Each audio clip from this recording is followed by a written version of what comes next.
जो हमारी मोहतरमा है, माननीय सांसद है, मंडी से जो है चुनी हुई है, हमारी तो बड़ी बहन है, तो हम तो उनका बहुत मान सम्मान करते हैं।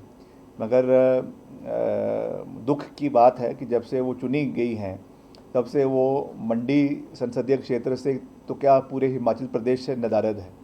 2 बारी केवल वो मंडी में दिखाई दी। एक बारी जब उन्होंने अपना निजी रेस्टोरेंट जो है वो मनाली में खोला, और एक बारी जब वो किसी और बैठक के लिए आई थी। उसके बाद 1 साल में मंडी की जनता को कोई भी उनका जो है वो जो है उनके दर्शन जो है वो मंडी की जनता को नहीं हुए हैं। जो दिशा की बैठक होती है, जो जिसमें सांसद ही उसकी जो है वो अध्यक्षता हर ज़िले में करती है, चाहे वो कुल्लू में है, चाहे वो मंडी में है, चाहे लाहौल स्पीति में है, चाहे आपके किन्नौर में है, तो उसमें भी उनको बैठने का समय नहीं है। तो ये मैं समझता हूँ कि मंथन प्रदेश की जनता को करना है। ठीक है, उन्होंने उनको जिताया, बहुत अच्छी बात है। मगर अब जब उनको साथ खड़े होने की बात है और साथ में विकासात्मक मुद्दों को उठाने की बात है, तो कितनी बार उन्होंने लोकसभा में हिमाचल के मुद्दों को उठाया, कितनी बार उन्होंने यहाँ पर आकर विकास के कार्यों को गति दी। इसका एक पूरा वाइट ब्यौरा, एक जो है इसका एक लिखित ब्यौरा जो है वो उनको लोगों के बीच में रखना चाहिए, और जनता इसको तय करेगी कि इस तरीके के जो समय समय पर जो केवल चुनावों के समय में लोग नज़र आते हैं लोगों के बीच में, उसका क्या भुगतान आने वाले समय में करने की आवश्यकता है। कार्यक्रम में तो वहाँ से वापसी में रास्ते में उन्होंने वहाँ पे रुकने के लिए निवेदन किया।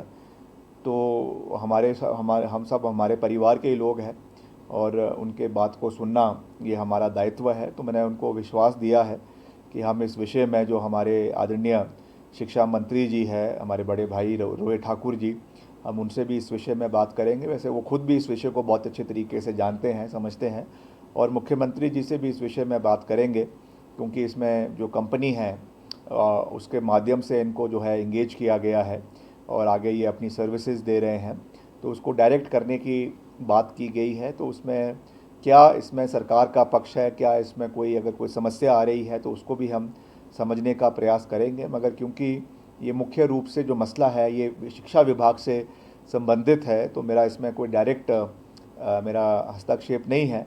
मगर मैं निवेदन, क्योंकि सभी हमारे युवा साथी हैं वहाँ पे, उनने बात रखी है, तो जो उनके जो सेंटिमेंट्स है उसकी हम कदर करते हैं और उनकी आवाज़ को हम निश्चित तौर से शिक्षा मंत्री जी के समक्ष रखेंगे और कोई ना कोई हल इसमें निकालने का प्रयास करेंगे। मुझे विश्वास है कि शिक्षा मंत्री जी भी इसमें सकारात्मक कदम उठा रहे हैं।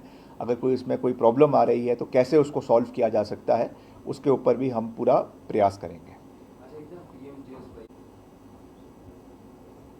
जो वक्फ बोर्ड का अमेंडमेंट संशोधन बिल जो लोकसभा में पास हुआ है, इस पे कांग्रेस पार्टी ने अपनी बात को पूरे स्पष्टता से रखा है, और कांग्रेस पार्टी के साथ साथ सभी और दल, विपक्षी दल जो इंडिया ब्लॉक के हैं, चाहे वो तृणमूल कांग्रेस है, चाहे वो डीएमके हैं, चाहे वो एआईडीएमके हैं, चाहे वो आरजेडी है, आम आदमी पार्टी है, सब ने इस मसले को पूरे मजबूती के साथ रखा है।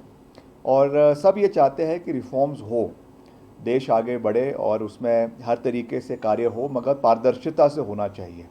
इस पे बहुत से जो है पॉइंट्स, बहुत से जो विरोधाभास चीज़ें इसमें निकल कर आ रही हैं।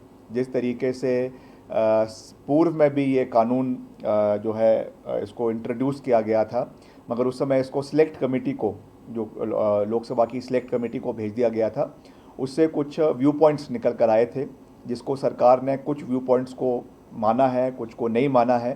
तो इन सब चीज़ों के ऊपर बहुत गहर मंथन से विचार होने की आवश्यकता है। और सबसे बड़ी बात यह है कि जो भी सरकार कर रही है वो संविधान के ढांचे के अंदर रहकर उस कार्य को करने की आवश्यकता है।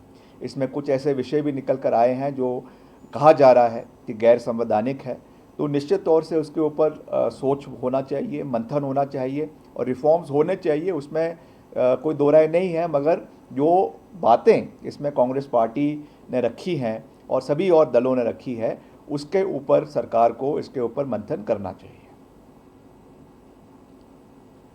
वोकेशनल टीचर से आप मिले, पूछने का काम था, बयान जारी किया था। देखिए, ऐसा है, जयराम जी को मुझे लगता है कि भूलने की बीमारी हो गई है।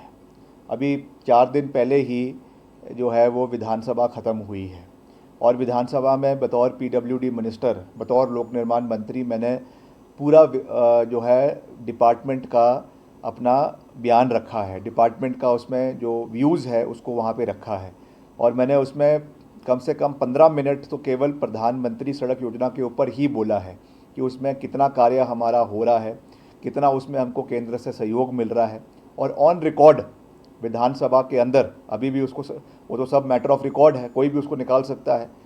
ऑन रिकॉर्ड मैंने कहा है कि हम इसमें केंद्र सरकार का धन्यवाद करते हैं कि हिमाचल को ये राशि मिली है, चाहे वो ब्रिजेस के लिए मिली है, चाहे वो PMJSY 3 में मिली है, मगर ये भी है कि ये चरणबद्ध तरीके से हर राज्य को ये पैसा मिलता है। जो बार बार जिस बारे में मुख्यमंत्री जी कह रहे हैं कि हमको सहयोग नहीं मिला है, वो जो पर्टिकुलरली डिज़ास्टर के समय में जो सहयोग हिमाचल को PDNA यानी पोस्ट डिज़ास्टर नीड असेसमेंट के तहत मिलना चाहिए था, वो हिमाचल को नहीं मिला है। जो रेवेन्यू डेफिसिट ग्रांट लगातार कम होती जा रही है, उसमें जो सहयोग केंद्र से मिलना था वो नहीं मिला है। मगर जो सेंट्रल स्पॉन्सर्ड स्कीम्स है और ये हर राज्य के लिए होती है, ये अलग बात है कि हिमाचल और हिमाचल के साथ साथ जो हमारे पहाड़ी क्षेत्र है, जैसे जम्मू कश्मीर है, उत्तराखंड है, हिमाचल है, या हमारे नॉर्थ ईस्ट के राज्य है, वहाँ पर इन की जो ग्रांट्स मिलती है वो 90-10 के रेशो में मिलती है। बाकी जो और राज्य है वहाँ पे कहीं पे 60-40 के रेशो से मिलती है, कहीं पे 70-30 के रेशो से मिलती है।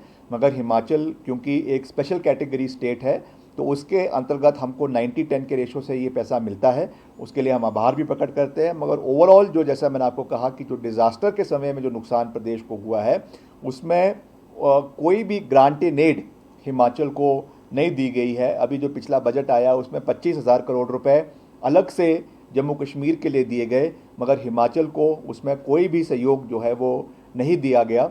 ये बात मुख्यमंत्री जी ने विधानसभा के अंदर भी रखी है, हमने भी रखी है। मगर जहाँ जहाँ सहयोग मिल रहा है वहाँ पर हम खुले मन से गडकरी जी का भी धन्यवाद करते हैं, प्रधानमंत्री जी का भी धन्यवाद करते हैं और हम चाहते हैं कि प्रदेश के अंदर एक सकारात्मक राजनीति हो। हमारा किसी से कोई व्यक्तिगत बैर नहीं है, हमारा किसी से कोई व्यक्तिगत जो है वो लड़ाई नहीं है, विचारधारा की लड़ाई है। और जहाँ तक हिमाचल के हितों की बात है, जब हमको मिलकर साथ चलना है, हम भाजपा के साथ भी मिलकर चलेंगे राष्ट्र हित में, प्रदेश हित में। मगर जहाँ पर विरोध करना है हिमाचल प्रदेश के लिए, वहाँ पर हम मुद्दों के ऊपर विरोध भी करेंगे, ये मैं कहना चाहता हूँ।